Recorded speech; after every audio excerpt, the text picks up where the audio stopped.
Praise the lord. సంఘమును కొనిపోవుటకు శీఘ్రముగా వస్తున్న ప్రభువైన యేసుక్రీస్తు నామములో మరియు కడపటి శత్రువైన మరణమును, క్రీస్తు విరోధి, అబద్ధ ప్రవక్త, ఘట సర్పం, సాతాను అపవాది అందరినీ నశింపచేయుటకు వస్తున్న రాజులకు రాజు, ప్రభులకు ప్రభు అయిన యేసుక్రీస్తు నామములో అందరికీ వందనములు, శుభములు. ఈరోజు మనం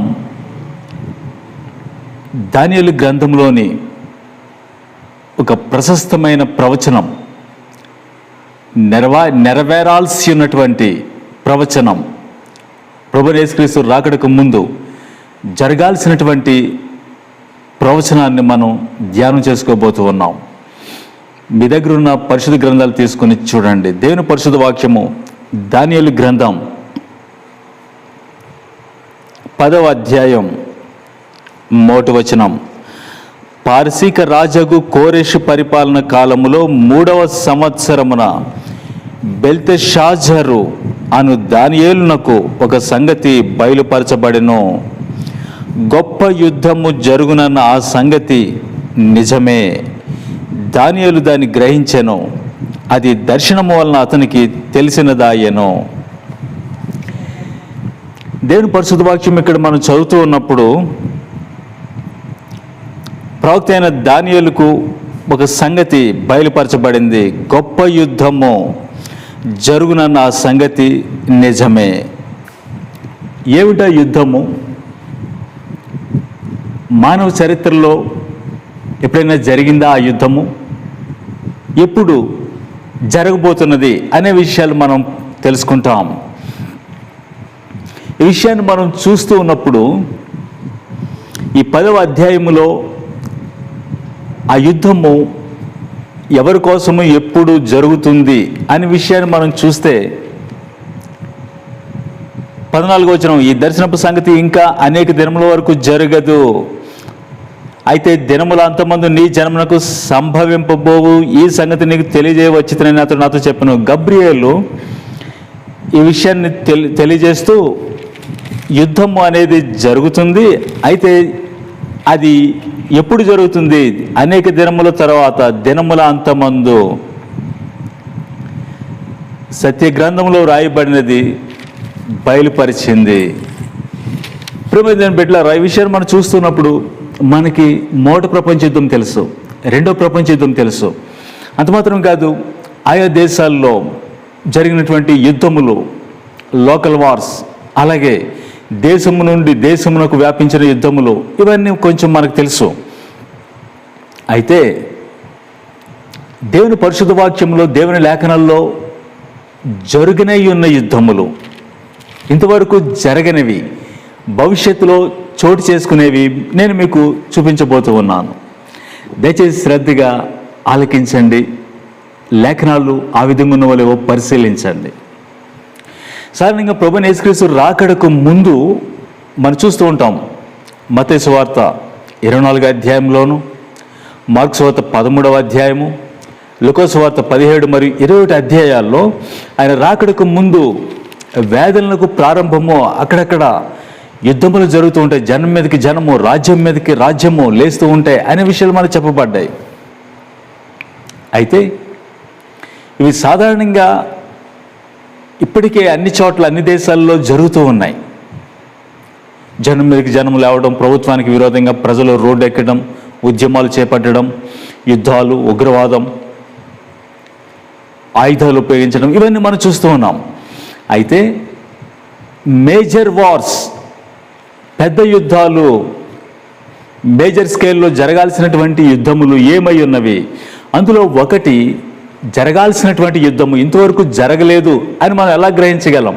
చూడండి, ప్రకటన గ్రంథం 9వ అధ్యాయము 13-14 వచనాల్లో ఒక విషయం వ్రాయబడింది. ఆరవ దూత బోరబోదగా యూఫ్రటీస్ నది దగ్గర అదే సంవత్సరము, అదే నెల, అదే దినము, అదే గంటకు సిద్ధపరచబడిన 4 దూతలు విడిచిపెట్టబడ్డాయి. అవి యుద్ధానికి అప్పుడున్నటువంటి రాజులను తీసుకొని వచ్చాయి యూఫ్రటీస్ నది దగ్గరికి. అప్పుడు యుద్ధం జరిగింది. ఆ యుద్ధంలో మనుషుల్లో 3వ భాగము మరణించెను, చనిపోయాను. అక్కడ యుద్ధానికి వచ్చినటువంటి సైన్యము 20 కోట్లు, గుర్రపు రౌతులు 20 కోట్లు అని చెప్పబడింది. మొదటి ప్రపంచ యుద్ధంలో, రెండో ప్రపంచ యుద్ధంలో మనం గమనిస్తే ఇంతమంది సైన్యం వచ్చినట్టు లేదు, చరిత్రలో లేదు. మనిషిలో 3వ భాగము సైన్యమే, యుద్ధం చేయడానికి వచ్చిన సైన్యమే 20 కోట్లు అయితే చూడండి, ఇది చాలా పెద్ద యుద్ధం. 6వ దూత బోర ఊదినప్పుడు ఇది జరగాల్సి ఉన్నది. మనుషుల్లో 3వ భాగం ఖచ్చితంగా అణువాయుధములు ఉపయోగిస్తారు. ప్రస్తుత జనాభాను తీసుకుంటే అందులో 3వ భాగం దాదాపు 2 బిలియన్ పీపుల్, 200 కోట్ల మంది మరణిస్తారని లేఖనం చెబుతూ ఉన్నది. ఇది జరగాల్సి ఉన్నది. ఎప్పుడు, ఎక్కడ? యూఫ్రటీస్ నది దగ్గర. భవిష్యత్తులో, బహుశా మన కాలంలో మనం చూస్తూ ఉండగా జరిగిన 6వ దూత బోర ఊదిన తర్వాత జరిగే యుద్ధము అనేది మనం చూస్తూ ఉన్నాం. అది యూఫ్రటీస్ నది దగ్గర. ఇంతవరకు జరగలేదు, జరగాల్సి ఉన్నది మన కాలంలో. బహుశా దీన్ని 3వ ప్రపంచ యుద్ధం అని సమాజం చెప్తూ ఉంటుంది. రెండవది మరొక యుద్ధం రాయబడింది. యెహెజ్కేలు గ్రంథం 38వ అధ్యాయము 39వ అధ్యాయములో అక్కడ ఒక యుద్ధం రాయబడింది. యుద్ధము ఎవరి ద్వారా ఈ యుద్ధం జరుగుతుంది, ఏమిటి అని మనం చూస్తే, మాగోగు దేశపాడు గోగు అనగా రోషనకును, మెషకునకును, తుబాలనుకును అధిపతి అయిన వాడు వస్తాడు. అతనితో పాటు పారసీక దేశము, కూషీయులు, పూతు దేశము సంబంధించిన వాళ్ళు. తర్వాత ఇంకను చూస్తే గోమెరు, తోగర్మ అనేవాళ్ళు. ఇవి మనం చూస్తూ ఉన్నప్పుడు ప్రస్తుత కాలంలో ఉన్నటువంటి దేశములు చూస్తే మాగోగు, రోషు, మెషకు ఇవన్నీ రష్యాకు దగ్గరగా కనిపిస్తూ ఉన్నాయి, రష్యా దేశం. తర్వాత చూస్తే పారసీకము, ఇరాన్ దేశము. తర్వాత తోగర్మ, ఉత్తర దిక్కున ఉన్నటువంటి తోగర్మ. ఇవి మనం చూస్తే ఇవి టర్కీకి సూచనగా కనపడుతూ ఉన్నాయి. నిజమే, ప్రస్తుతం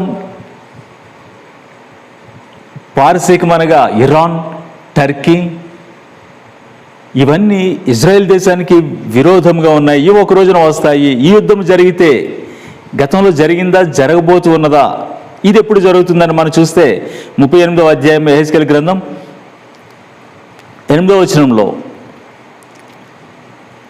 ఎప్పుడు జరుగుతూ ఉంది అనేది మనం చూస్తే, సంవత్సరముల అంతములో. తర్వాత 16వ వచనం, అంత్య దినములందు అది సంభవించును అనగా ఇంతవరకు జరగలేదు. అంత్య దినముల్లో, మన కాలంలో అంత్య దినముల్లో జరగనై ఉన్నది. యెహెజ్కేలు ప్రవక్త చెప్పిన కాలంలో జరగలేదు, అంతకుముందు జరగలేదు. అంత్యకాలంలో ప్రభువైన యేసుక్రీస్తు రాకడకు ఆ కాలంలో, మన కాలంలో జరిగేదిగా కనపడుతూ ఉంది. ఈ యుద్ధం జరిగితే తర్వాత ఏం జరుగుతుంది? ఇజ్రాయెల్ దేశం గెలుస్తుంది ఖచ్చితంగా.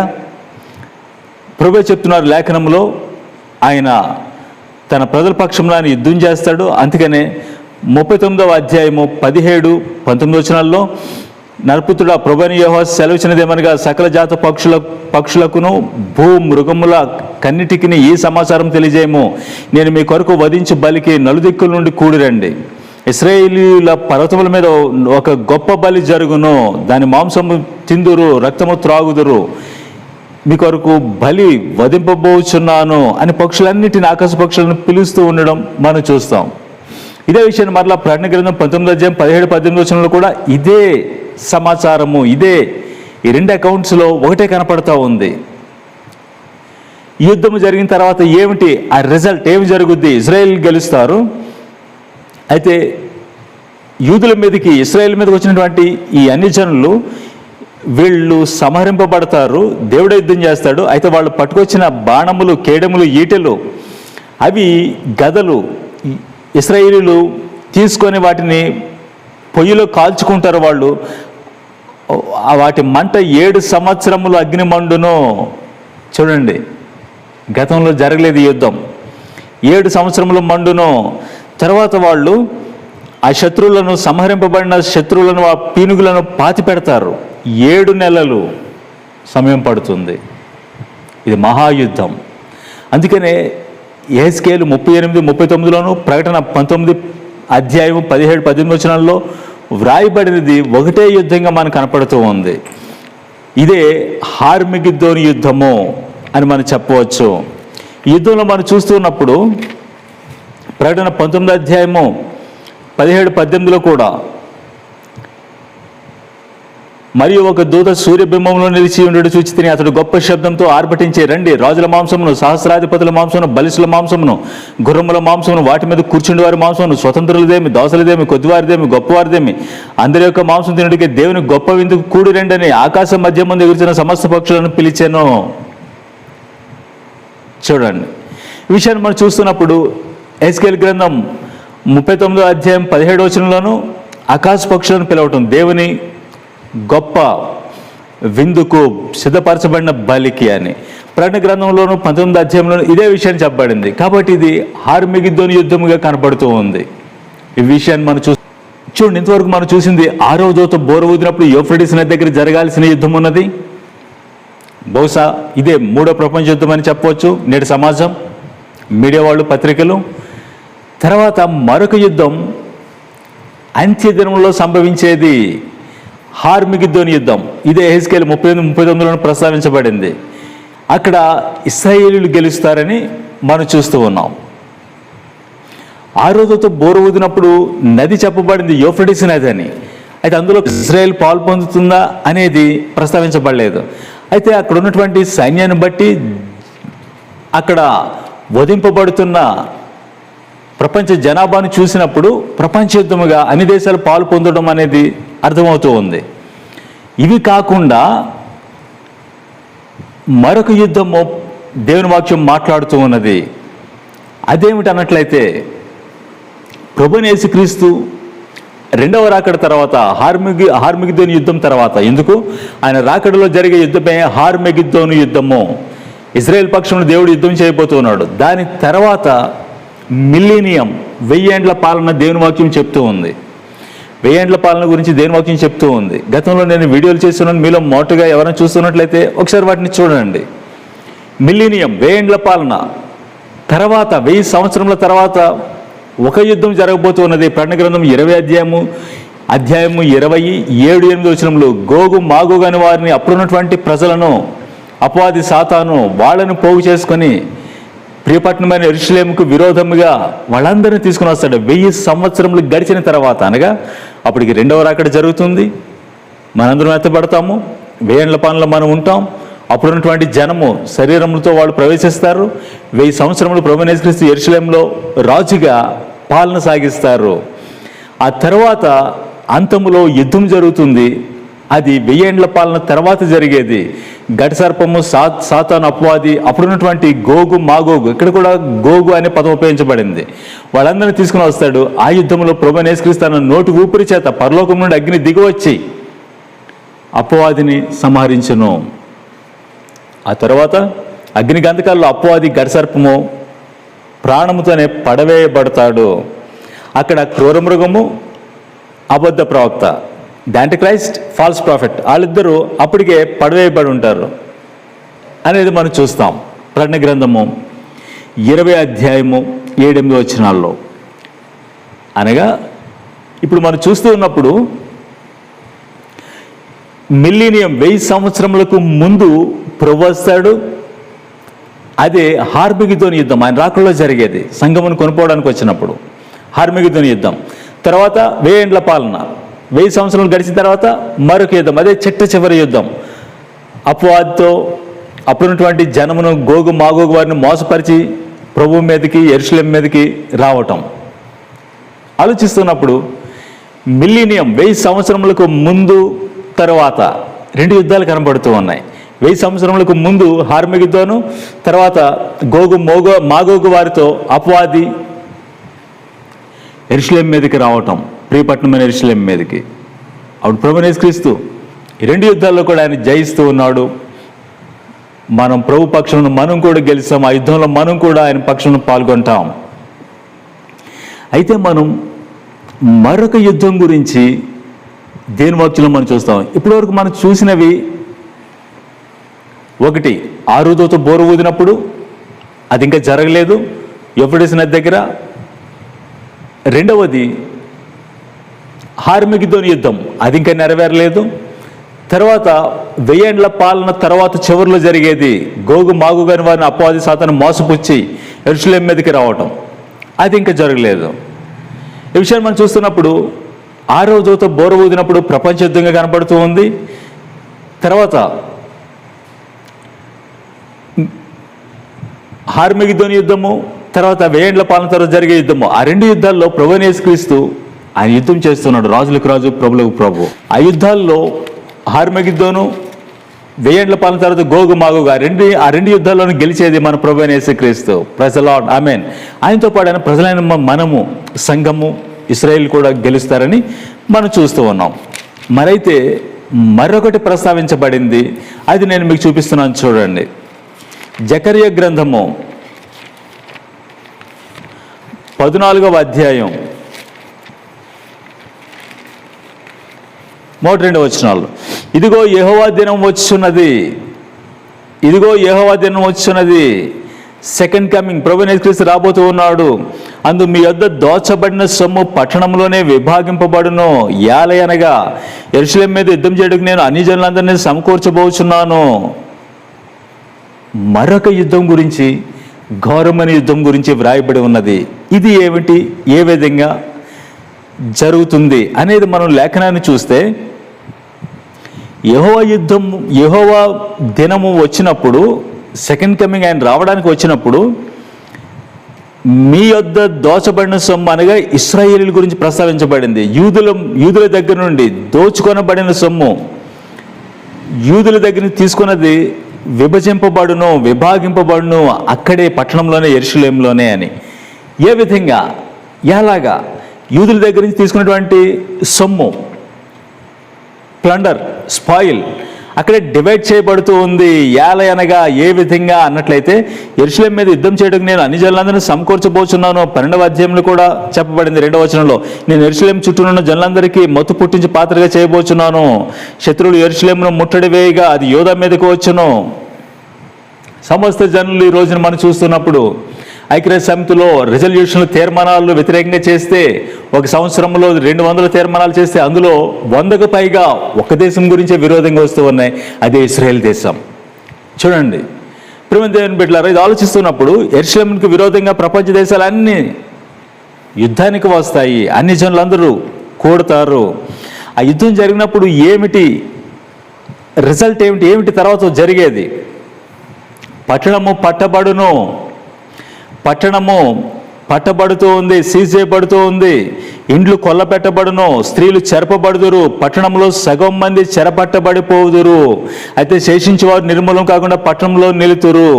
అప్పుడు యెహోవా బయలుదేరుతాను యుద్ధకాలమున. అనగా యెహోవా దినము, సెకండ్ కమింగ్ రాకడ వస్తూ ఉంది.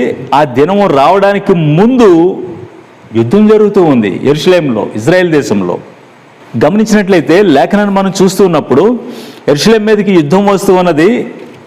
అది ఎప్పుడు జరుగుతుంది అన్నట్లయితే, ప్రభువైన యేసుక్రీస్తు రావడానికి ముందు జరుగుతూ ఉంది. అయితే యుద్ధంలో ఏమిటి జరిగేది, అది జరిగిన తర్వాత ఏమిటి అక్కడ మిగిలేది పర్యవసానము లేక రిజల్ట్ ఏమిటి అన్నట్లయితే, యెరూషలేము మీద యుద్ధం జరిగినప్పుడు అన్ని జనులందరూ వస్తారు, పట్టణము పట్టబడును, ఇండ్లు కొల్లపెట్టబడును, స్త్రీలు చెరపబడుదురు, పట్టణంలో సగం మంది చెరపట్టబడిపోదురు, శేషించేవారు పట్టణంలో ఉంటారని. అంటే ఏమిటి జరిగేది చూడండి. అనగా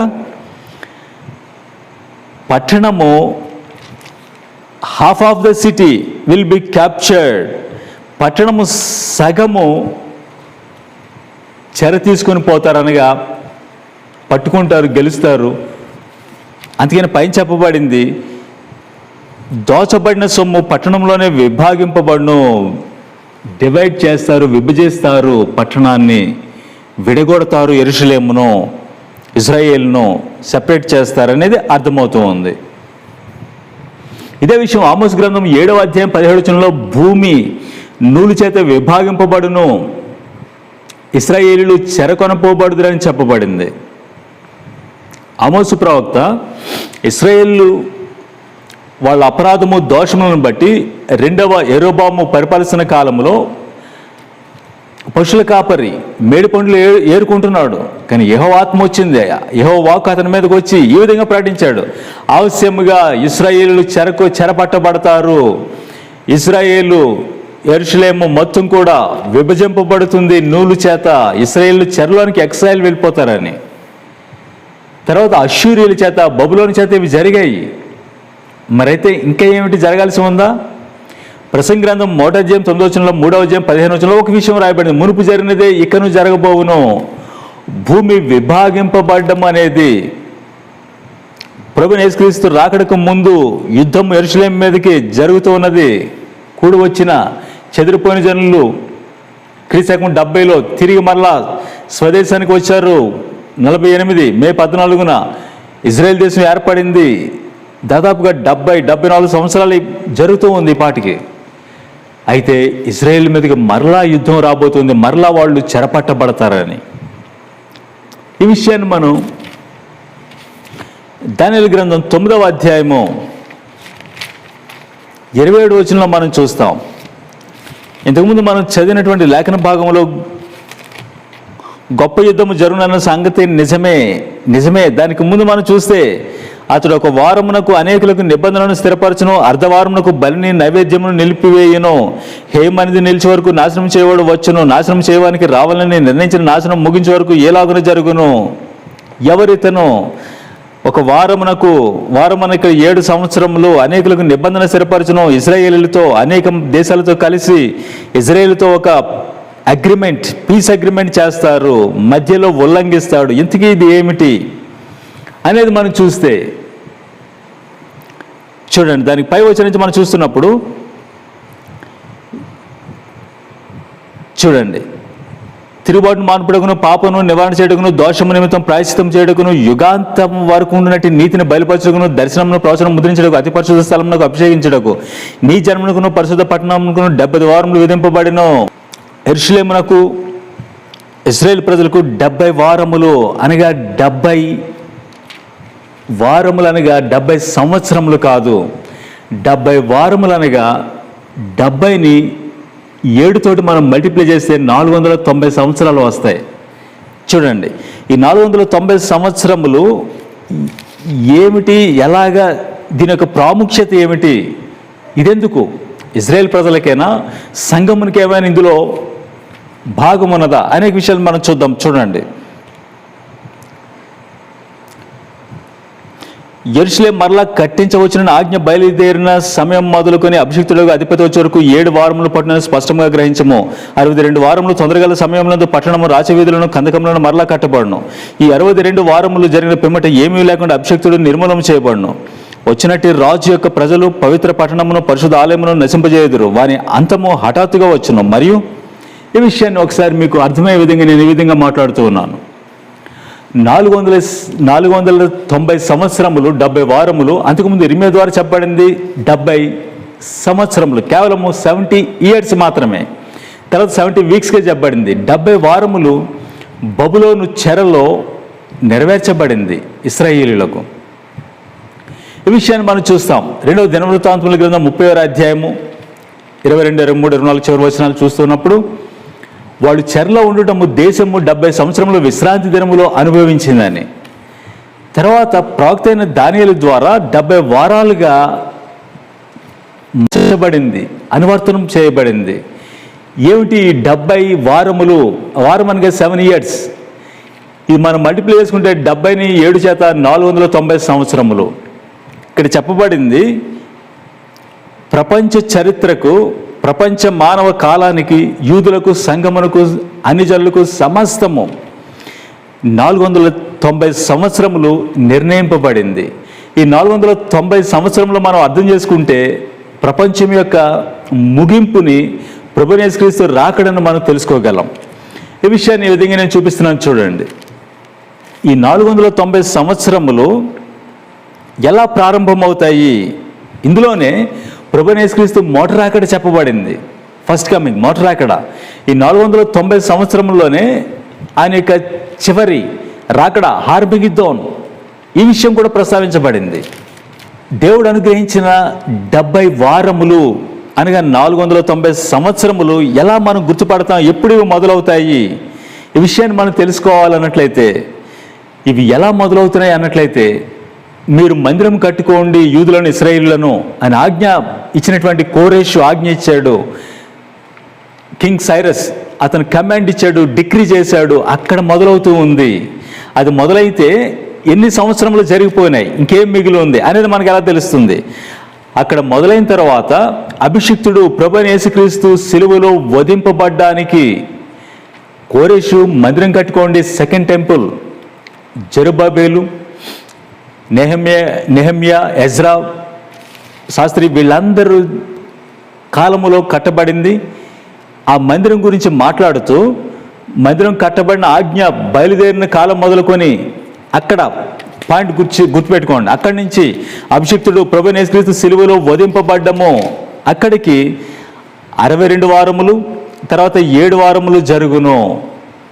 అనగా 62 మరియు 7 ఎందుకు ఇలా విడగొట్టబడి చెప్పండి, ఒకేసారి 69 అని ఎందుకు చెప్పలేదు అన్నట్లయితే, వాళ్ళు మందిరం కడుతున్నప్పుడు రెండవ మందిరం ఆటంకపరచబడింది. మందిర పనులు కొంతకాలం ఆపబడ్డాయి అర్తహషస్త రాజు కాలంలో. కాబట్టి ఆ గ్యాప్స్ కూడా ఇక్కడ చెప్పబడ్డాయి.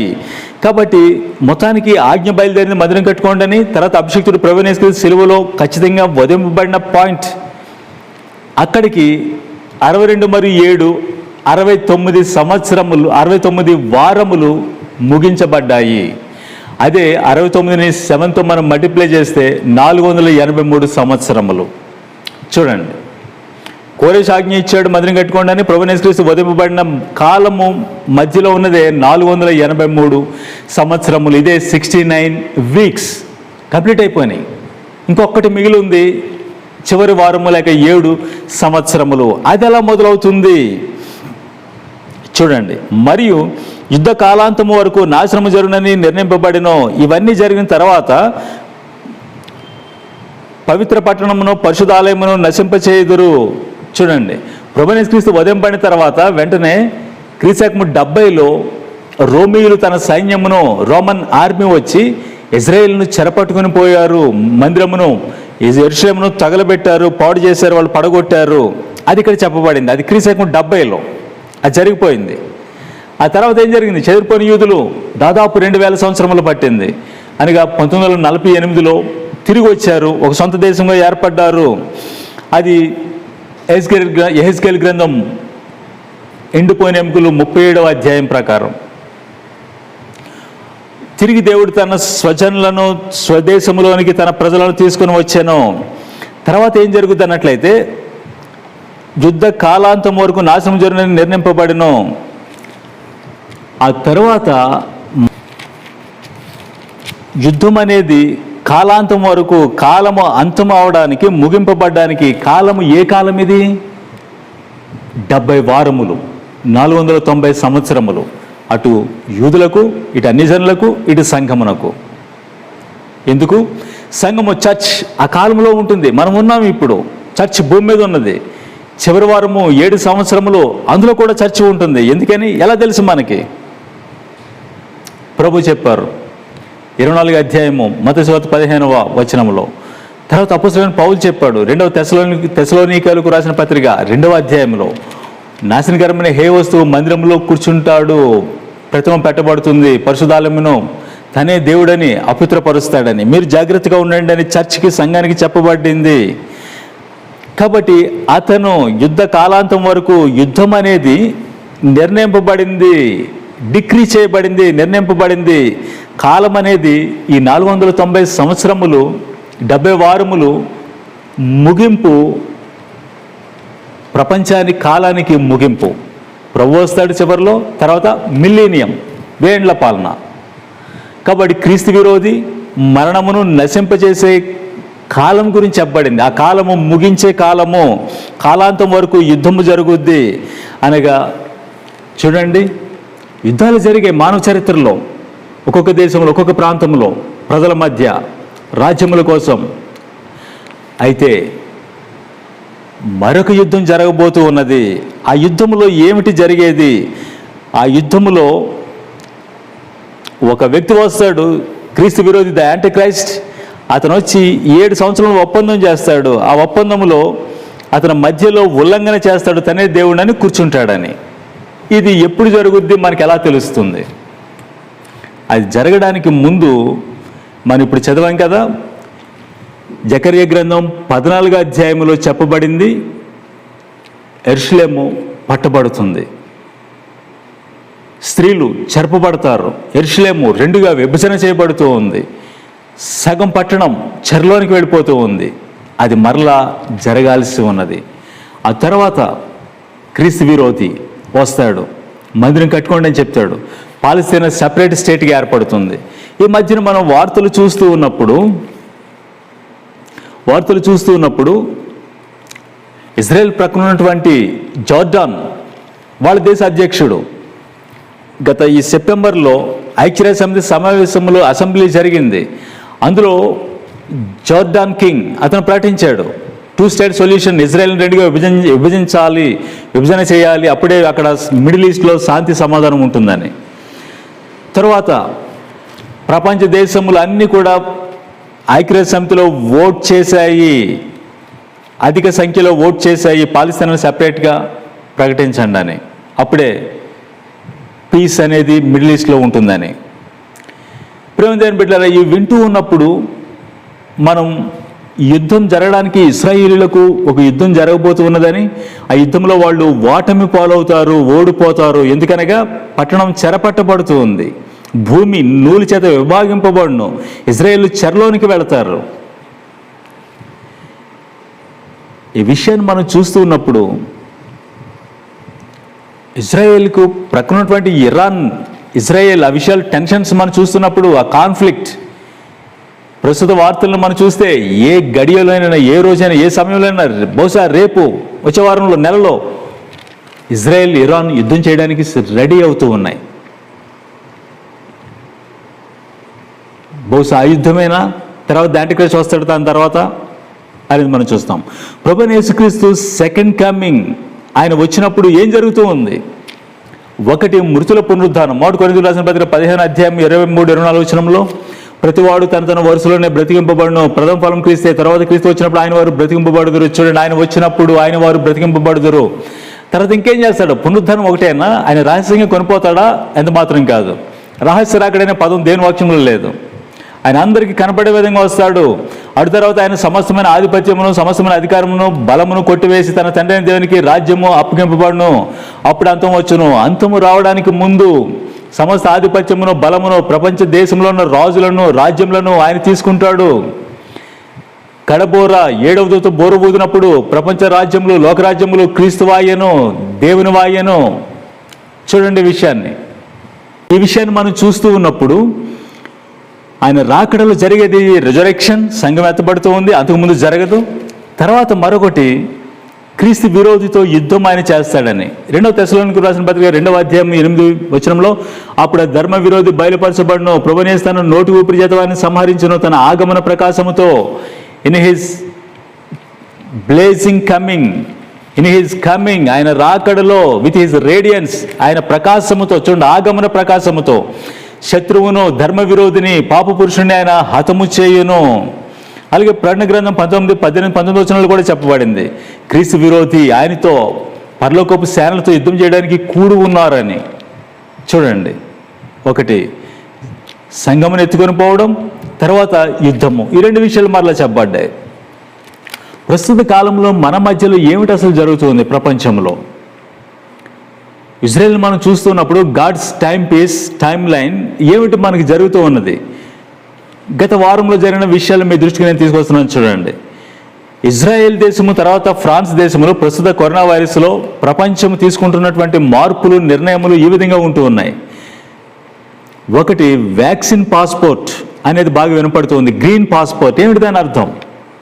చూడండి, వ్యాక్సిన్ వేసుకున్న వాళ్ళు మాత్రమే, బాగా వినండి, వ్యాక్సిన్ వేసుకున్న వాళ్ళు మాత్రమే రోడ్డు మీదకి రావాలి, జాబ్స్ చేయాలి, వాళ్ళే మార్కెట్లోనికి వెళ్ళాలి, వాళ్ళే సూపర్ మార్కెట్కి వెళ్ళాలి, వస్తువులు కొనాలి, వాళ్ళే స్కూల్కి వెళ్ళాలి, వాళ్ళే జాబ్స్ చేయాలి, జనంలోనికి రావాలి, వాళ్ళే గేమ్స్ చూడడానికి రావాలి, వాళ్ళే జిమ్కి వెళ్ళాలి. చూడండి, వ్యాక్సిన్ ఉంటేనే అది పాస్పోర్ట్, వాళ్ళే ప్రయాణం చేయాలి, వాళ్ళే ఎయిర్పోర్ట్కి రావాలి.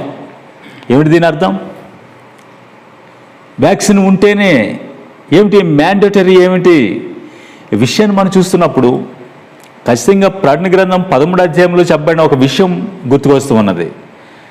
ఆ కాలంలో అబద్ధ ప్రవక్త వస్తాడు, క్రీస్తు విరోధి ప్రపంచానికి నాయకుడిని చూపెడతాడు. అతని పేరున, ఆ నాయకుడి పేరున ఒక ముద్ర, ఒకటి mark of the beast.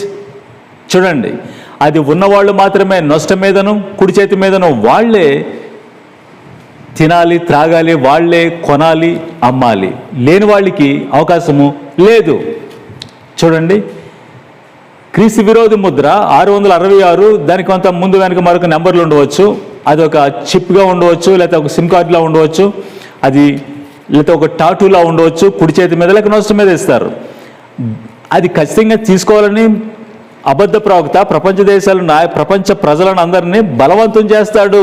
Falls profit వచ్చి ఆ ముద్ర తీసుకోండి అని.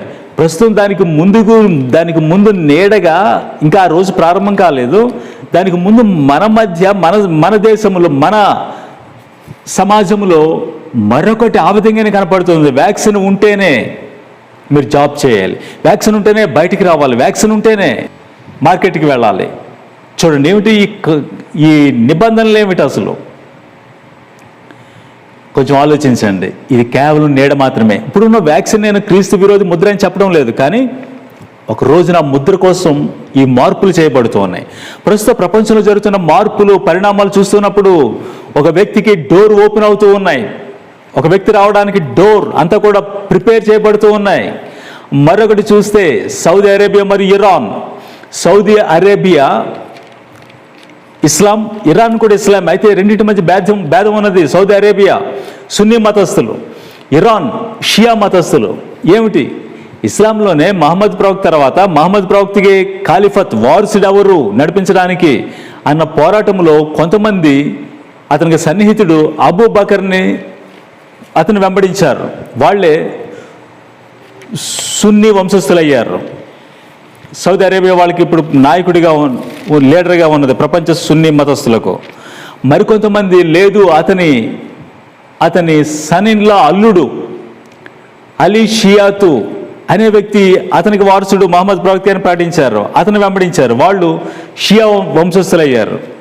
ఆ చిన్న భేదమే వాళ్ళు చంపుకోవడానికి ఒకళ్ళకి వైషమ్యము, విరోధము, యుద్ధాలు కలుగజేసింది.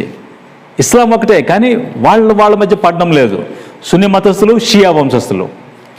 అయితే ఇస్లాం ప్రపంచంలో రెండు పెద్ద దేశాలు, అగ్రరాజ్యాలుగా ఉన్నటువంటి సౌదీ అరేబియా సున్నీ మతస్థులు, రెండవది ఇరాన్ షియా మతస్థులు.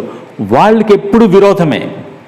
వాళ్ళు పీస్ అగ్రిమెంట్కి, పీస్ టాక్స్ సమాధాన పడడానికి ముందుకు వెళ్తున్నట్టు వార్తలు వచ్చాయి. ధృవీకరించబడింది. ఇది చాలా ఆశ్చర్యం. రెండు వేరువేరుగా ఉండేవి యుద్ధం చేసుకోవడానికి వెళుతూ ఉన్నాయి, కానీ రెండు సమాధాన పడుతూ ఉన్నాయి. దేనికోసం? ఇవి ఇజ్రాయెల్ మీద పడడానికి, దేవుని జనం మీదకి యుద్ధం రావడానికి.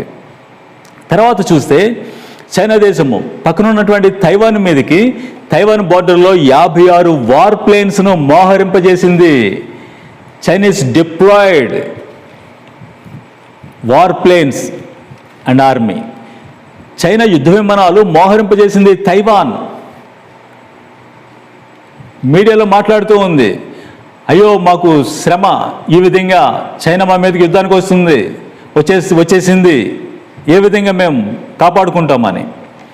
చూడండి, చైనా దేశము తైవాన్ మీదకి ఏ గడిలోనూ యుద్ధం చేయడానికి, ఇది జరిగినప్పుడు ఏం జరుగుతుంది? తైవాన్ సపోర్ట్ చేయడానికి వచ్చే దేశములు తైవాన్ పక్కన ఉంటాయి, చైనా సపోర్ట్ చేసే దేశంలో చైనా పక్కన ఉంటే ప్రపంచ యుద్ధం అవ్వడానికి పరిణామము, మార్పులు చోటు చేసుకోబోతూ ఉన్నాయి. బహుశా ఇది ప్రపంచ యుద్ధంగా తర్వాత పరిణామం కావచ్చును.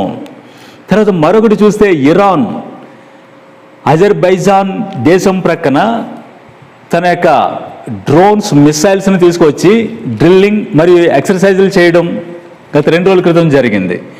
అజర్బైజాన్ ప్రక్కన, అజర్బైజాన్ ఇజ్రాయేల్కు మిత్రదేశం, అలయన్స్గా ఉంది.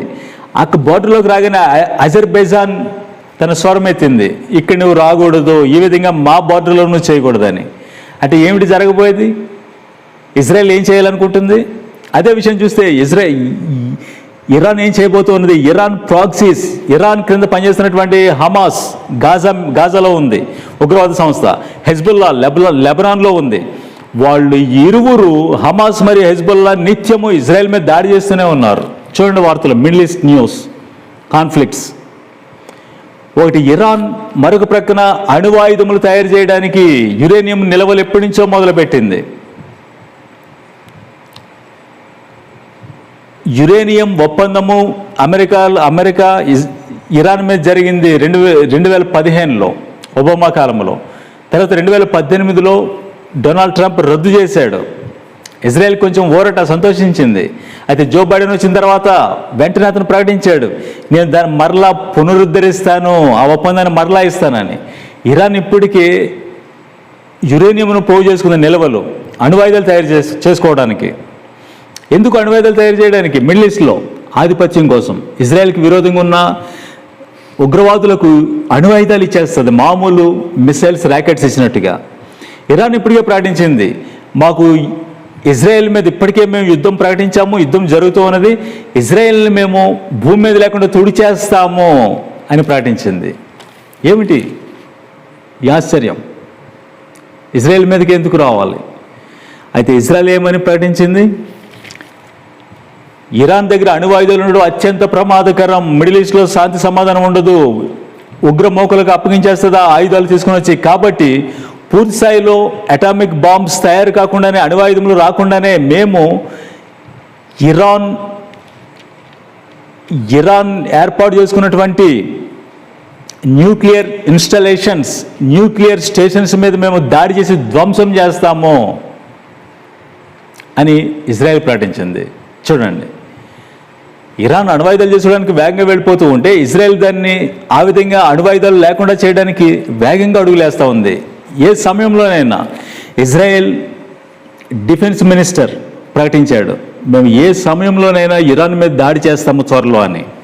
అప్పుడు ఇరాన్ తన అనుచరులతో ప్రతి దాడికి దిగుతూ ఉంది. యుద్ధం జరగబోతూ ఉన్నది. ఘోరమైన యుద్ధం జరుగునన్న సంగతి నిజమే, గొప్ప యుద్ధం జరుగునన్న సంగతి నిజమే, దానియాలకు బయలుపరచబడింది. ఆ తర్వాత ప్రపంచ దేశాలు వస్తాయి. ఓడిపోయిన ఇజ్రాయెల్కు అక్కడ వాళ్ళు యెరూషలేమును రెండుగా విభజిస్తారు. మీ దోపుడు సొమ్ము మీ మధ్యనే విభజింపబడును, యెహోవా రాకడకు ముందు, సెకండ్ కమింగ్కి ముందు. ఆ తర్వాత పాలస్తీనా స్టేట్ ఏర్పడుతుంది. ఇజ్రాయెల్కు ఊరటిగా మందిరం కట్టుకోండి అని చెప్తారు, థర్డ్ టెంపుల్. అది జరిగిందంటే ప్రపంచానికి మిగిలింది 7 సంవత్సరములు మాత్రమే. ఆ దేవుని వాక్యం చెప్తూ ఉన్నది.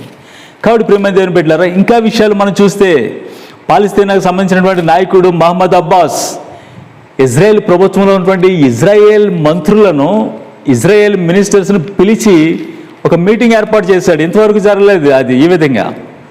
వాళ్ళు కలవరు పాలస్తీనా నాయకులతో. ఇజ్రాయెల్ నాయకులు పిలిచి, అవును మేము 2 స్టేట్ సొల్యూషన్, రెండుగా విభజించడానికి మేము అనుకూలంగా ఉన్నాం, ఆ విధంగా మేము అడుగులు వేస్తామని ఒప్పందం చేస్తున్నారు. ప్రియమైన దేవుని బిడ్డలారా, ఈ విషయం వింటూ ఉన్నప్పుడు మనం ఎక్కడ ఉన్నాం? తలల పైకెత్తి చూడండి. నీ కుటుంబంలో నీ బిడ్డలకు రక్షణ ఉన్నదా? విశ్వాసము, మారుమనసు, బాప్తిసానికి వచ్చారా? ప్రభువుని యేసుక్రీస్తు మీరు నడుస్తూ ఉన్నారా? మీ చర్చెస్లో, మీ సంఘాల్లో ఏమిటి మీరు బోధిస్తూ ఉన్నది? లేఖనాలను బెరే సంఘం వల్లే పరిశీలించండి, పరిశోధించండి. ప్రభువుని యేసుక్రీస్తు రాకడకు, సెకండ్ కమింగ్ చూడండి, ఆయన రాకడకు ముందు మనుషులందరికీ రాజ్య సువార్త ప్రకటింపబడును, గాస్పల్ ఆఫ్ కింగ్డమ్ ప్రకటింపబడును, అటు తర్వాత అంతమొచ్చును. ఏమిటది? ప్రభువుని యేసుక్రీస్తు సువార్త. ప్రభువుని యేసుక్రీస్తు మన కొరకు జన్మించను, ఆయన మన కొరకు వధింపబడును, తిరిగి లేచను, ఆయనలో విశ్వాసం ఉంచండి. అది ప్రభువుని యేసుక్రీస్తు సువార్త. మరి రాజ్య సువార్త అనగా అర్థం ఏమిటి? Gospel of Kingdom. ప్రభువుని యేసుక్రీస్తు ఇప్పుడు గొర్రె పిల్లలా కాదు, యూదా గోత్రపు కొదమ సింహాలే రాబోతూ ఉన్నాడు. ప్రపంచానికి తీర్పు తీర్చబోతూ ఉన్నాడు. ప్రపంచ రాజ్యములను క్రీస్తు రాజ్యంగా మార్చుకుంటాడు. యెరూషలేము మీదకి, సంఘం మీదకి లేచినటువంటి క్రీస్తు విరోధిని నాశనం చేయబోతూ ఉన్నాడు. అది ప్రకటించండి. రాజ్య సువార్త సకల జనులకు సాక్ష్యార్థమై. కాబట్టి ప్రియమైన దేవుని బిడ్డలారా, ఈ విషయాలు మనం వింటూ ఉన్నప్పుడు మనం ఎక్కడ ఉన్నాం? చాలా తొందరలో ఇవి చోటు చేసుకోబోతూ ఉన్నాయి. ఇవి మనం వింటూ ఉన్నప్పుడు ప్రభువైన యేసుక్రీస్తుకి మీ హృదయం ఇవ్వండి, తిరిగి జన్మించండి, మారు మనసు బాప్తిసంలోనికి రండి, ప్రభు బల ఆరాధనలో పాలు పొందండి. భవిష్యత్తులో చోటు చేసుకుంటున్నప్పుడు చూడండి, వైరస్ వలన మందిరాలు మూతపడ్డాయి, మళ్ళీ నెమ్మదిగా గ్రామాల్లో అక్కడక్కడ తెరుస్తూ ఉన్నారు. ఇంకా ఏం జరుగుద్ది? వైరస్ ఇంతటితో అయిపోతుందా? ఇంకేమైనా భవిష్యత్తులో మరొకటి ఏమైనా రాబోతూ ఉందా? ఖచ్చితంగా రాబోతూ ఉన్నది. ప్రభువైన యేసుక్రీస్తు రాకడకు కరువులు, తెగుళ్ళు, భూకంపములు, ఇప్పటికీ అగ్నిపర్వతంలో అనేక చోట్ల లావాను బయటికి వెళ్ళగ్రక్కుతూ ఉన్నాయి. అనేక చోట్ల రోజు ఎక్కడో ఒక చోట భూకంపాలు జరుగుతూ ఉన్నాయి, రిక్టర్ స్కేల్ మీద నమోదవుతూ ఉన్నాయి. ఇంకా మనం చూస్తే మరొక రోజు వస్తూ ఉంది, మళ్ళా సంఘాలు మూతపడతాయి. అప్పుడేం చేయాలి? ఆదిమ సంఘాన్ని వెంబడించండి. హౌస్ చర్చెస్, ఇళ్లల్లో కూడుకోండి. ఒక్కొక్కరు చూడండి, మనం మెల్కీసెదెకు క్రమంలో రాజులైన యాజక సమూహం మన ప్రభువైన యేసుక్రీస్తుని బట్టి నాయకులుగా తయారవ్వండి, నడిపించండి కుటుంబాలను, కుటుంబ ప్రార్థనలు జరిగించండి. కొంతమందిని 10 మందిని ఒక గ్రూప్గా, 20 మందిని ఒక గ్రూప్గా, 4 ఒక గ్రూప్గా. చూడండి ఆఫ్ఘనిస్తాన్లో ఏం జరిగింది? క్రైస్తవులు హింస, క్రైస్తవులు తుపాకుల క్రింద ఉన్నారు అక్కడ. అది అక్కడికే పరిమితం కాదు, మనకే జరగబోతూ ఉన్నది. మన ప్రభుత్వాలే మనకు విరోధంగా రాబోతూ ఉన్నాయి. ఈ విషయాలు మనం వింటున్నప్పుడు మొట్టమొదటిగా తిరిగి జన్మించండి, ప్రభువైన యేసుక్రీస్తులో విశ్వాసం ఉంచండి. నీకున్నది ఒక్కటే జీవితం. తర్వాత మరొకటి, చర్చ్ 100% శ్రమల గుండా వెళుతూ ఉంది. 7 ఏండ్ల శ్రమలు బైబిల్ చెప్పడం లేదు, 3.5 సంవత్సరములు మాత్రమే శ్రమలు. 7 సంవత్సరంలో 3.5 సంవత్సరాలు మాత్రమే. ఆ శ్రమలు దేవుని శ్రమలు కాదు, శత్రువు, అపవాది, సాతాను, ఘట సర్పం పెట్టే శ్రమలు అవి. ద యాంటిక్రైస్ట్ ట్రిబ్యులేషన్, వాటి గుండా చర్చ్ వెళుతూ ఉంది. అదే మన అంతిమ పరీక్ష. తర్వాత 7 పాత్రలు కుమ్మరింపబడతాయి, అవి దేవుని ఉగ్రత. వాటి నుండి మనం తప్పింపబడతాం, దేవుని ఉగ్రతలో మనం ఉండం. కాబట్టి ప్రభుగల మహిమగల రాకడ కొరకు నిర్దోషంగా, నిష్కళంకముగా, పరిశుద్ధంగా జీవించండి. ఆ విధంగా దేవుని పరిశుద్ధాత్మ మనందరినీ సిద్ధపరచునుగాక. ఆమేన్.